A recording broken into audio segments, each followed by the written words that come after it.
Well, it was 60 years ago today that New Zealander Edmund Hillary and a Nepalese Sherpa, Tenzing Norgay, successfully climbed Mount Everest. Since then, more than 3,000 people have climbed the world's highest mountain, as Arise News' Sarah Head reports.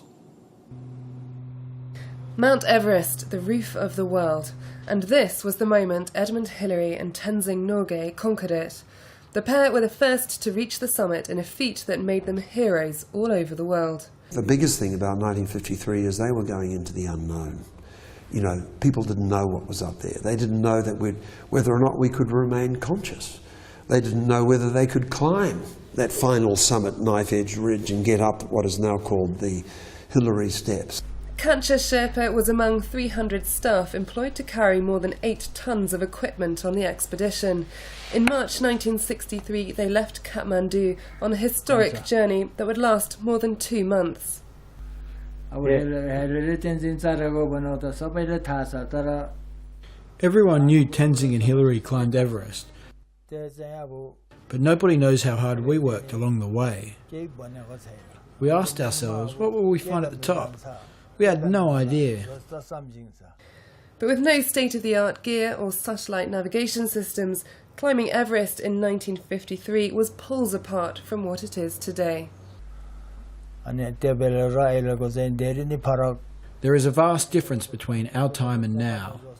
Now the way we climbed is like a dream. Aren't you surprised we carried trees to help us climb the mountain? At that time the expedition worked very hard walking to the top. We faced lots of difficulties. See, this is them coming down. Edmund Hillary's son, Peter, has twice climbed the mountain since his father first conquered it 60 years ago. Not all Everest summits are equal. I mean, Hillary and Tenzing, they definitely get 100 points. You know, Reinhold Messner and Loritan and Triolet with their very elegant alpine-style climbs on the mountain, of course, they get 100 too. But if you're on a guided climb, you probably only get 1, 2 or 3 points. It is that far apart. Over the last 6 decades, 3,000 people have followed in Hillary and Tenzing's footsteps. Last week, Arunima Sinha became the first female amputee to reach the top of Everest. Like many, she was inspired by the legacy of mountaineering's most famous climbing pair. Sarah Head, Arise News.